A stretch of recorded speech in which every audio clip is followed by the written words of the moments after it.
Hi guys, Har Har Mahadev. Welcome to the mysterious 369 tarot. कैसे हो आप सभी? उम्मीद है आप सभी बहुत अच्छे होंगे और अपनी लाइफ में आगे बढ़ रहे होंगे। सो गाइस, हम देखने वाले हैं आपके पार्टनर की करंट एनर्जीज, उनके फीलिंग इमोशंस आपके लिए क्या हैं इस वक्त की, उनके आपके लिए एनर्जीज क्या हैं। जेंडर का कोई इशू नहीं है, मेल फीमेल सभी रीडिंग को देख सकते हैं। और अगर आप मुझसे पर्सनल रीडिंग लेना चाहते हो, स्क्रीन पर व्हाट्सएप नंबर दिए गए हैं, आप उस पर कांटेक्ट कर सकते हो। For love reading, health reading, career reading, सभी तरीके की रीडिंग्स मैं करती हूँ। और ये याद रहे गाइस, ये एक जर्नल एंड कलेक्टिव रीडिंग है। हो सकता है पूरी की पूरी रीडिंग आपसे रेजोनेट कर जाए, हो सकता है कुछ परसेंट रेजोनेट करे, हो सकता है बिल्कुल रेजोनेट ना करे। सो पॉजिटिवली लें चीज़ों को। एंड अगर रीडिंग रेजोनेट करती है तो कमेंट करके ज़रूर से बताइएगा और पॉजिटिव एनर्जी को अपने लिए क्लेम ज़रूर से कीजिएगा। वीडियो को लाइक करना मत भूलिएगा। सो लेट्स सी क्या आता है रीडिंग में।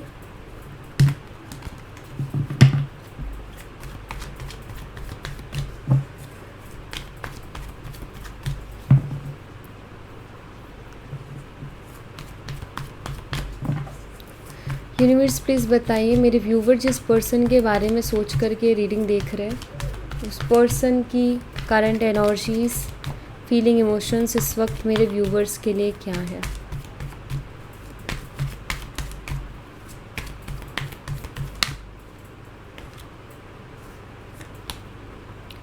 यहाँ पर नाइट ऑफ वॉन्ड्स है, एरीज, लियो एंड सैजिटेरियस, मेष और धनु राशि।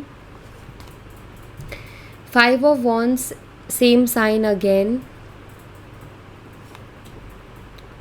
स्ट्रेंथ, लियो, सिंह राशि।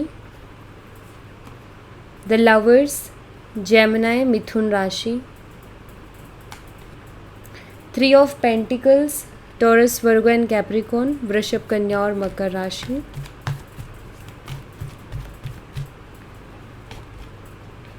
Queen of pentacles, same sign again, Taurus, Virgo and Capricorn.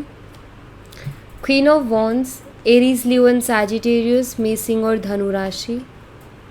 10 of swords, Gemini, Libra and Aquarius, Mithun, Tula और कुंभ राशि। The wheel of fortune, all sign. Page of wands, Aries, Leo and Sagittarius, मेष और धनु राशि।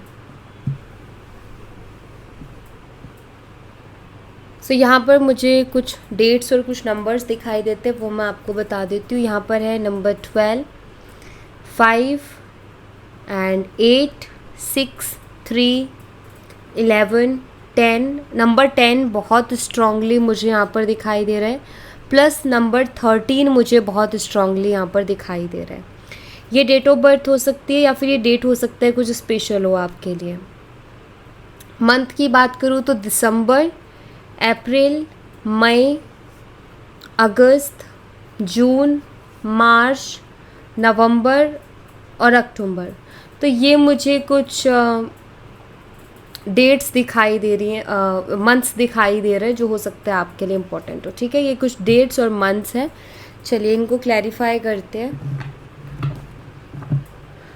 सबसे पहले नाइट ऑफ वॉन्ड्स को देखेंगे। नाइट ऑफ वॉन्ड्स की एनर्जी को क्लैरिफाई कीजिए यूनिवर्स।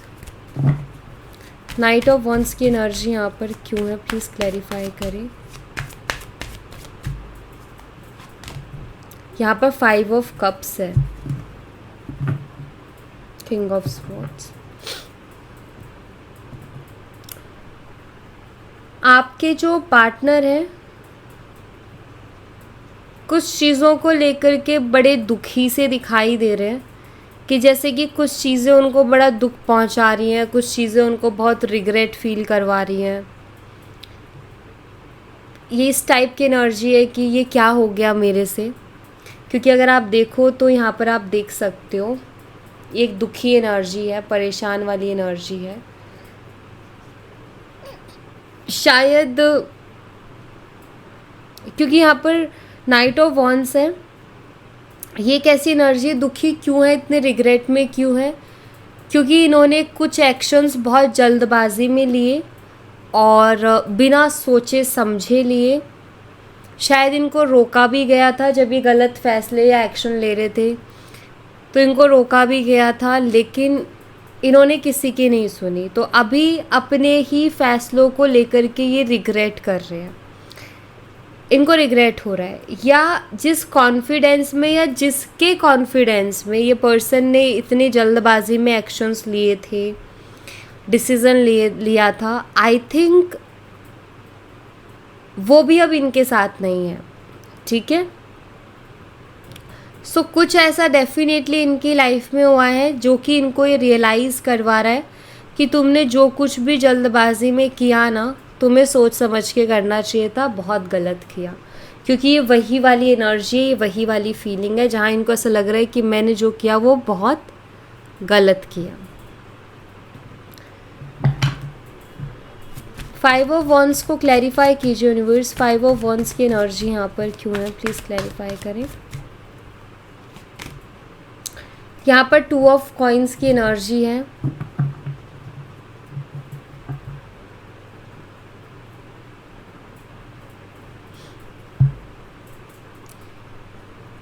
मुझे लग रहा है इमोशनली आपके पार्टनर बहुत ज़्यादा सफ़र कर रहे हैं इस वक्त अपने इमोशंस से। उनके अपने इमोशंस के साथ बहुत ज़्यादा फाइट है, दिलो दिमाग में एक जंग छिड़ी हुई है उनके।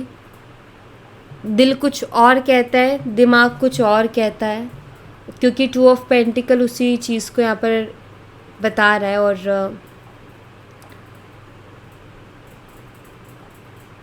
मुझे ऐसा लगता है कि आपके जो पार्टनर है शायद किसी जगलिंग में भी है, किसी तरीके की ऐसी सिचुएशन में भी स्टक है जहाँ इनको 2 चीज़ों में से कोई एक चीज़ को चूज़ करना है, और इनके लिए ना दोनों में से कोई एक चूज़ करना बहुत मुश्किल हो रहा है।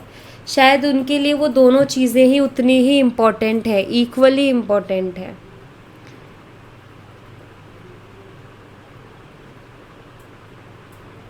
तो यहाँ मुझे ऐसा दिखाई देता है कि आपके पर्सन कहीं ना कहीं फंसे हुए हैं। यहाँ पर द मून की एनर्जी है, तो आई फील इनकी मदर इशू भी हो सकता है कि हो सकता है इनकी मदर आपको पसंद नहीं करती है, इनकी मदर की वजह से बहुत ज़्यादा प्रॉब्लम्स क्रिएट होते हैं। शायद एक तरफ तो इनकी मदर है और एक तरफ शायद आप हो, एंड आई फील कि दोनों ही अपनी अपनी जगह उनकी लाइफ में बहुत इम्पोर्टेंस रखते हो।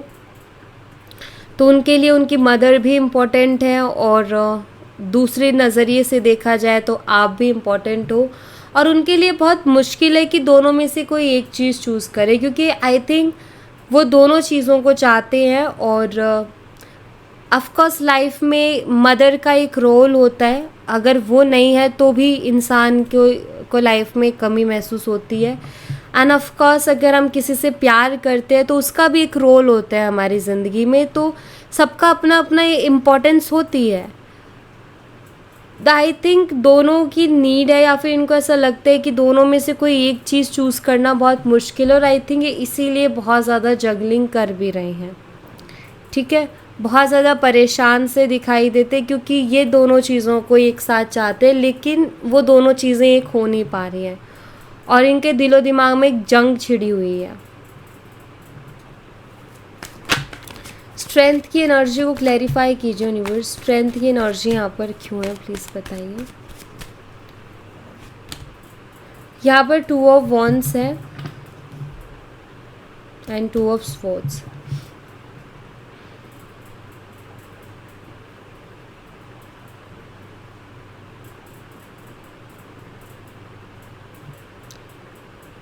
मुझे ऐसा दिख रहा है क्योंकि 2 ऑफ वॉन्ड्स है, इट मीन्स वो बहुत सोच रहे हैं, और 2 ऑफ स्वॉर्ड्स से किसी फैसले पर नहीं पहुंच पा रहे, एक कन्फ्यूज़न में ही वो हैं।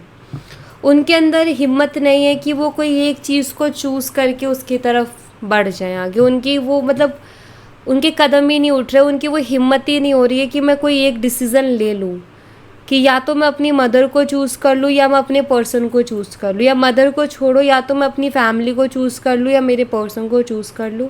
उनकी हिम्मत हो ही नहीं रही है कि वो कोई एक फ़ैसला ले ले, क्योंकि उनको ऐसा लगता है कि अगर वो अपनी फैमिली को चूज़ करते हैं तो भी वो खुश नहीं रह पाएंगे, और अगर वो आपको चूज़ करते और फैमिली के अगेंस्ट जाते तो भी वो खुश नहीं रह पाएंगे।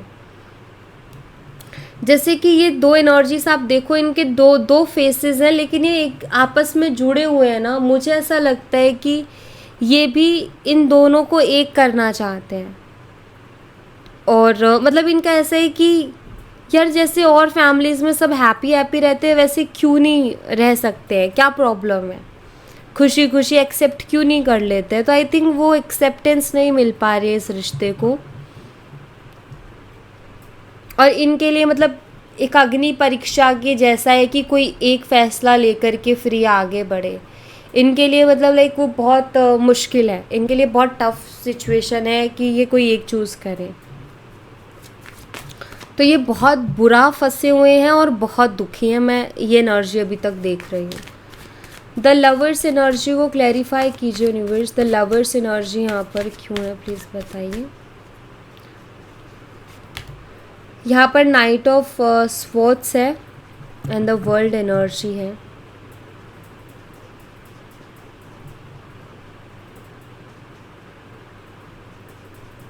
ये बहुत बेचैन है, इनका कहीं भी मन नहीं लग रहा, ठीक है, बहुत ज़्यादा बेचैन है, क्योंकि इनको एक तरफ अपने सारे सपने दिखाई देते हैं जो इन्होंने आपके साथ सजाए थे। इनको एक तरफ अपने सारे सपने दिख रहे हैं जो इन्होंने आपके साथ देखे थे। तो एक तरफ तो इनको वो सारी चीज़ें दिख रही हैं और दूसरी तरफ और जो बाकी की चीज़ें वो हैं, लेकिन you know I feel emotions उधर भी है, इमोशंस इधर भी है।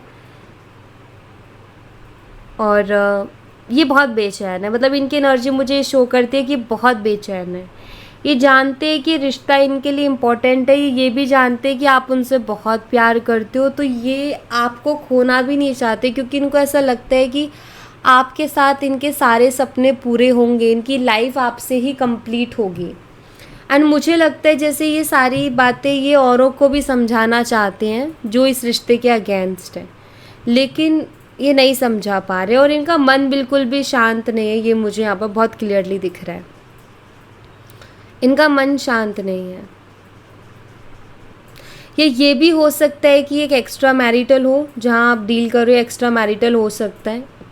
अब इसमें इनके लिए ये हो गया है कि ऑलरेडी जहाँ ये मैरिड है वो भी कहीं ना कहीं इम्पोर्टेंट है और एक रिस्पॉन्सिबिलिटी है, दूसरी तरफ आप भी शायद उनके लिए इम्पोर्टेंट हो, ठीक है। हो सकता है आपके साथ इनका किसी तरीके का कोई इशू हुआ जिसके बाद इन्होंने जल्दबाजी में कोई डिसीज़न लिया या आपसे कनेक्शन ख़त्म किया, तो उस बात का ये बहुत ज़्यादा रिग्रेट कर रहे हैं। बट जैसे कि एक चीज़ होती है ना कि इनके लिए इम्पोर्टेंट आप अभी भी हो, बट इनकी सिचुएशन कुछ ऐसी है जो कि इनको बहुत परेशान कर रही है और ये बहुत बेचैन है, इनका मन बिल्कुल भी शांत नहीं है इस वक्त।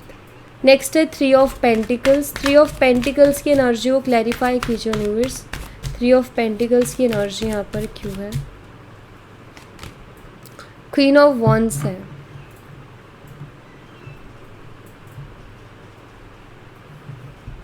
And 2 of cups also.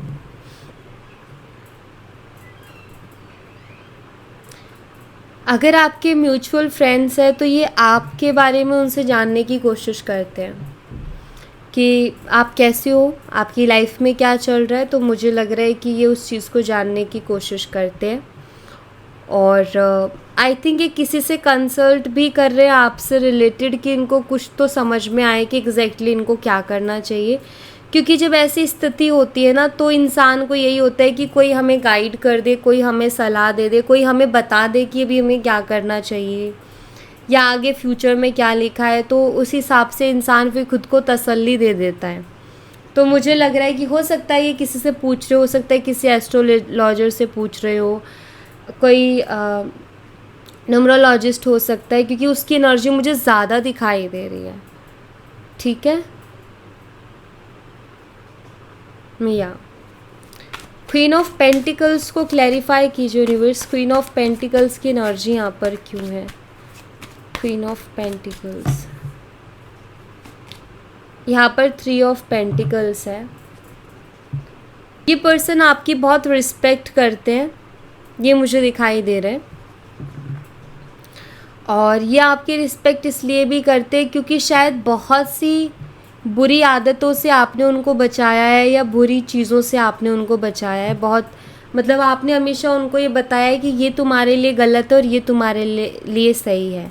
बाकी मानना ना मानना उस इंसान के ऊपर है, लेकिन आपकी हमेशा ये कोशिश रही है कि ये पर्सन किसी गलत डायरेक्शन में ना जाए, गलत संगति में ना जाए। तो शायद आपकी रोक टोक भी बहुत रहती थी, या आप हमेशा उनको बताते थे कि लाइक ये मत करो, ये ठीक नहीं है। सो हमेशा उनको बचाना, हमेशा आपकी लड़ाई भी उनसे इसीलिए होती थी कि भाई तुम गलत मत जाओ, तुम सही चलो।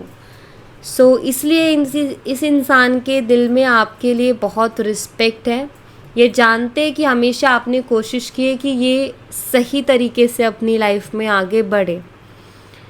दूसरा, शायद ये बहुत परेशान थे और आप फाइनेंशली, एंड आई थिंक आपने उनको फाइनेंशली बहुत ही प्रॉब्लम से बाहर निकाला है।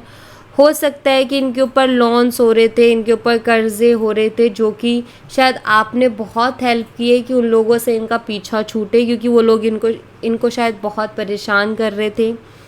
तो आपने बहुत सी ऐसी चीज़ों से शायद इनको बचाया है जिसकी वजह से इनके दिल में आपके लिए रिस्पेक्ट है। ठीक है, ये मानते हैं कि अगर उस वक्त आप नहीं होते तो शायद ये लाइफ में कभी इतना फ्री फील नहीं कर पाते।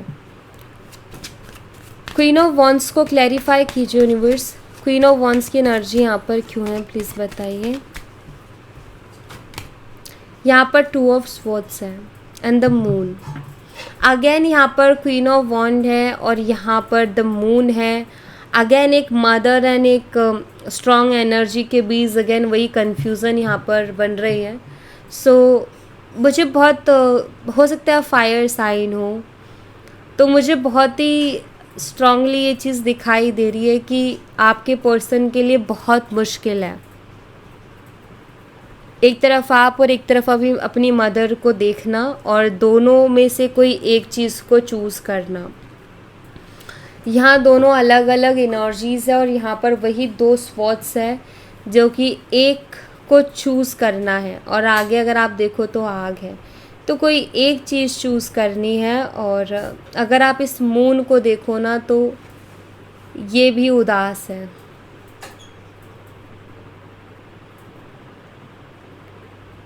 क्योंकि आप मून की शेप देखो किस तरीके से आ रही है। सो मीन्स इनका दिल खुश नहीं है, इनका मन खुश नहीं है, और इमोशंस दोनों साइड है। अगर एक भी चीज़ को छोड़ते हैं तो इनका एक इमोशन ख़त्म हो जाएगा, या फिर एक होता है ना कि लाइक ये खुश नहीं रह पाएंगे। इनको ऐसा लगता है अगर वो एक भी चीज़ को छोड़ते हैं अपनी लाइफ में तो ये खुश नहीं रह पाएंगे, ऐसा उनको अंदर से महसूस होता है। 10 ऑफ स्वॉर्ड्स को क्लैरिफाई कीजिए यूनिवर्स। 10 ऑफ स्वॉर्ड्स की एनर्जी यहाँ पर क्यों है। यहाँ पर पेज ऑफ वॉन्ड्स है,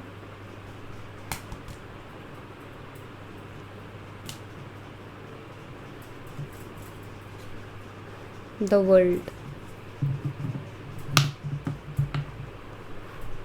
10 ऑफ स्वॉर्ड्स एक पेनफुल एनर्जी, वहीं अगर आप यहाँ देखो तो एक खिलखिलाहट है, एक हैप्पी एनर्जी अगर आप इस कार्ड को देखो तो। मुझे यहाँ पर ऐसा दिखाई देता है कि ये इस वक्त करंटली बहुत तकलीफ़ में है, बहुत पेन में है, और यहाँ पर ना 2 फिंगर्स ऊपर हैं जो कि होप का साइन देती हैं। सो अभी इस वक्त बहुत पेन में है, बट होप कर रहे हैं, उम्मीद कर रहे हैं कि मेरा जल्दी से पेनफुल टाइम निकले और जो टाइम मैंने पहले जिया था खुशी खुशी हैप्पीली, वो टाइम फिर से आए। एंड पेज ऑफ वॉन्ड्स है तो ये कॉल एंड मैसेज का भी कार्ड है, यहाँ भी पेज ऑफ वॉन्ड्स प्रेजेंट है। सो ये जो है ये बताता है कि ये चाहते हैं कि ये सेपरेशन, ये दूरियां ख़त्म होके फिर से आपके साथ बातचीत स्टार्ट हो जाए। और बातचीत तभी स्टार्ट हो पाएगी ना जब ये खुद किसी चीज़, मतलब या तो ये अपनी फैमिली को मना ले या फिर ये कोई क्लियरिटी पर पहुँचे। आई थिंक तभी वो एक बातचीत शुरू हो सकती है, वरना बातचीत एक दिन हो गई, दो दिन हो गई, तीसरे दिन फिर वही इशू शुरू हो जाएगा। क्योंकि ऑफ कोर्स एक ना एक दिन तो ऐसा आएगा ना जब कुछ तो क्लियर करना पड़ेगा, कुछ तो डिसाइड करना पड़ेगा। कब तक ऐसे ही चलता रहेगा कि बिना सोचे समझे चल रहे हैं, आँख बंद करके चल रहे हैं, जो होगा सो देखा जाएगा। बट एक ना एक दिन तो ऐसा आएगा ना जहाँ पर जो होगा देखा जाएगा को छोड़ करके ये कहना पड़ेगा कि अब तो कुछ करना पड़ेगा। तो वही चीज़ है यहाँ पर भी कि ये आपसे बात करना चाहते हैं, इनका बहुत बहुत मन भी होता है आपसे बात करने का, लेकिन सिचुएशन ऐसी है कि मन महसूस करके जैसे ही रह जाते हैं। द व्हील ऑफ फॉर्चून की एनर्जी को क्लैरिफाई कीजिए universe. The wheel of Fortune की एनर्जी यहाँ पर क्यों है, प्लीज़ बताइए। यहाँ पर 9 ऑफ स्वॉर्ड्स है। ये पर्सन मुझे अपनी किस्मत, अपने वक्त को कोसते हुए नज़र आ रहे हैं। और मैं ऐसा क्यों बोल रही हूँ, क्योंकि 9 ऑफ स्वॉर्ड्स की एनर्जी बताती है कि ये बहुत दुखी, बहुत एंजाइटी में है, रातों की इनकी नींदें उड़ी हुई हैं और ये सारा ब्लेम अपने वक्त को, अपनी किस्मत को दे रहे हैं, अपने भाग्य को दे रहे हैं, क्योंकि यहाँ पर व्हील ऑफ फॉर्चून की एनर्जी है। उनको ऐसा लगता है कि उनकी किस्मत इतनी ख़राब है कि जिस चीज़ को वो बहुत ज़्यादा दिल से चाहते हैं वही चीज़ उनकी किस्मत उनसे दूर कर देती है, या उस चीज़ से ये दूर हो जाते हैं या फिर वो चीज़ उनसे दूर हो जाती है। तो ये अपनी किस्मत को दोष दे रहे हैं बहुत ज़्यादा। और अगर कल को इनकी आपसे बात भी होगी ना, तो ये रोते रोते भी आपसे यही बोलेंगे कि यार मेरी किस्मत ही ख़राब है, क्योंकि मेरी किस्मत में कुछ अच्छा लिखा ही नहीं है, कुछ अच्छा होने जाता है उससे पहले कोई ना कोई प्रॉब्लम आ जाती है। तो मुझे ये अपनी किस्मत को कोसते हुए नज़र आ रहे हैं कि ये अपनी किस्मत को बहुत ज़्यादा कोस रहे हैं, बहुत ज़्यादा दोष दे रहे हैं अपनी किस्मत को। पेज ऑफ वॉन्ड्स को क्लैरिफाई कीजिए यूनिवर्स। पेज ऑफ वॉन्ड्स की एनर्जी यहाँ पर क्यों है, प्लीज़ बताइए। यहाँ पर द चैरियट है एंड किंग ऑफ वॉन्ड्स है। ये चैलेंजेस को बताता है, चैरियट का कार्ड, बट चैलेंजेस के बाद सक्सेस को भी बताता है। मुझे ऐसा लग रहा है कि आपके पर्सन जो है वो अपनी तरफ से पूरी कोशिश करेंगे। हो सकता है वो आपको ना बोले कि वो कोशिश करेंगे, या हो सकता है वो आपको ना बताएं कि वो कोशिश कर रहे हैं, बट मुझे ऐसा लगता है कि आपके जो पार्टनर हैं अपनी तरफ से पूरी कोशिश करेंगे कि जो भी प्रॉब्लम्स है ये उनसे फ़ाइट करके आप तक पहुँचे। और ये बिल्कुल इस चीज़ की कोशिश करेंगे कि जो भी चैलेंजेस है इनका कोई सॉल्यूशन निकाल के फिर ही आपको मैसेज करें क्लियरिटी के बाद, क्योंकि इनको पता है कि जो भी प्रॉब्लम्स एंड चैलेंजेस सामने हैं वो बहुत बड़े हैं। मतलब शायद हो सकता है उनके लिए लंबी लड़ाई लड़नी पड़े, शायद लगातार उस चीज़ के लिए लगे रहना पड़े। जैसे मान लीजिए अगर फैमिली में किसी को मनाना है तो शायद उसके लिए लंबा टाइम लग जाए कि मना रहे नहीं मान रहे लेकिन फिर भी कोशिश कर रहे हैं। फिर उसके अलावा और भी बहुत सारी प्रॉब्लम्स आ रही है तो उनका भी कोई ना कोई सॉल्यूशन निकाल रहे हैं। सो आई थिंक आपके जो पार्टनर है वो इस रिश्ते में वर्क करेंगे, लेकिन हो सकता है कि वो आपको बता के ना करें। अगर वो इस रिश्ते में वर्क करेंगे और उसके बाद अगर उनको सक्सेस मिलती है तो मुझे लगता है कि वो आपको बताएंगे, ज़रूर से आपको कॉल मैसेज करेंगे। बट अगर उनको किसी तरह की कोई सक्सेस नहीं मिलती है तो शायद मे बी वो कॉल या मैसेज ना करें, क्योंकि मुझे यहाँ ऐसा दिखाई देता है कि अब वो भी नहीं चाहते कि उनके चक्कर में आपको और ज़्यादा तकलीफ़ हो। वो भी ये चाहते हैं कि मेरे पास वो तो उसका तो ठीक है, वो तो रेडी है, उसको अगर कोई प्रॉब्लम भी है तो उसके लिए भी रेडी है, बट मेरा रेडी रहना बहुत ज़रूरी है, मेरा हर चीज़ को लेकर के क्लियर रहना बहुत ज़रूरी है। तो उनका ऐसा, उनको ना शायद उनके पास कोई क्लियरिटी नहीं है, और अगर वो आपसे बात करते हैं या करते रहते हैं तो शायद वो पर्सन बहुत बर्डन फील करते हैं, या फिर उनको बहुत टेंशन होती है कि यार मैं इससे बात तो कर रहा हूँ बट अगर कल को इसने मुझसे कोई भी क्लियरिटी मांग ली, कोई भी क्वेश्चन पूछ ले तो मेरे पास जवाब नहीं है, उस चीज़ का जवाब नहीं है। तो ऑफकोर्स वो सामने वाला मेरे से बोल सकता है, उसका राइट है इसमें कि भाई फिर तुम इतने टाइम से मेरे साथ क्या कर रहे हो अगर तुम्हारे पास जवाब ही नहीं है तो। क्या तुम्हें वो प्रॉब्लम पहले नहीं दिख रही थी, क्या तुम्हें वो दिक्कत पहले नहीं दिख रही थी, क्या तुम्हें तुम्हारी फैमिली की प्रॉब्लम पहले, ऑफकोर्स बोल सकता है। तो उस टेंशन और उन सारी बातों की वजह से इनको ऐसा लगता है कि अपने मन को कंट्रोल कर लो। बात करने का मन है लेकिन फिर भी कंट्रोल कर लो, जब क्लियरिटी होगी तो पूरी इज़्ज़त के साथ बात करेंगे, फुल कॉन्फिडेंस में बात करेंगे, बिना टेंशन के बात करेंगे। तो मुझे लगता है कि ये टेंशन फ्री होकर के आपसे बात करना चाहते हैं, ना कि टेंशन के साथ। ठीक है, कुछ चैनल मैसेजेस भी देख लेते हैं इनकी तरफ से। यूनिवर्स प्लीज़ बताएं इस पर्सन की तरफ से मेरे व्यूवर्स के लिए क्या मैसेज है। ये पर्सन मेरे व्यूवर्स को क्या मैसेज देना चाहते हैं, प्लीज़ बताइए। Thank you. I am scared to reach out to you. तो ये डरे हुए हैं आपको रीच आउट करने से। मन तो बहुत है रीच आउट करने का, लेकिन डरे हुए हैं। I am setting you out. मुझे यहाँ पर ऐसा दिखाई देता है कि इनको पता है कि इनके पास अभी क्लियरिटी नहीं है, इनको पता है कि इनके पास आपके सवालों के जवाब नहीं है। इसी वजह से ये पर्सन आपसे दूर है, और इसी वजह से इन्होंने शायद, हो सकता है इन्होंने आपको ब्लॉक कर रखा हो सकता है इन्होंने आपसे बात करना बंद कर रखा हो। तो उसके पीछे रीज़न यही है। ठीक है, I talk to you a lot in my head. तो अपने दिमाग में आपसे बहुत सी बातें करते। दिमाग में बातें करना होता है कि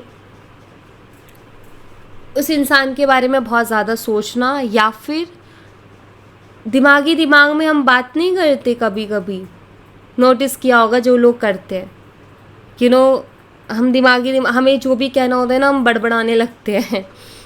तो बड़बड़ाना वो कहते हैं वो दिमाग में बात करना, कि वो इंसान जहन में रहता है, ध्यान में रहता है, और हम अपनी सारी बात उसको बोल रहे होते हैं जो उसको फेस टू फेस नहीं बोल पा रहे हैं। तो उसको कहते हैं दिमाग में बात करना। I know I am the one two blame. ये खुद को रिस्पॉन्सिबल मानते हैं, हर चीज़ को खुद को ब्लेम कर रहे हैं कि जो भी चीज़ें हो रही हैं वो मेरी गलती है उसमें। या आपको खुद से दूर जाते हुए नहीं देख सकते, या आपको किसी और का होते हुए नहीं देख सकते हैं। इनके लिए ये चीज़ बहुत मुश्किल है कि ये आपको अपने आप से दूर जाता हुआ देखें। अभी तसल्ली ये कि चलो बात ही नहीं हो रही है, बट अगर कल की डेट में आप किसी के हो जाते हो तो शायद इनको बहुत तकलीफ़ होगी। इनको आपका फ्लर्ट करने का वे बहुत पसंद है। जब भी आप इनके साथ फ्लर्ट करते हो तो वो शायद इनके लिए बहुत स्पेशल है, और अभी भी ये याद करते होंगे उन बातों को, आपकी फ्लर्टी बातों को, तो शायद ये ब्लश करते हैं। वाई यू सो मीन, ये एक इमोशन है एक तरीके का, जब इंसान बहुत परेशान होता है तब ये निकलता है। I am waiting for you, ये आपका इंतज़ार कर रहे हैं।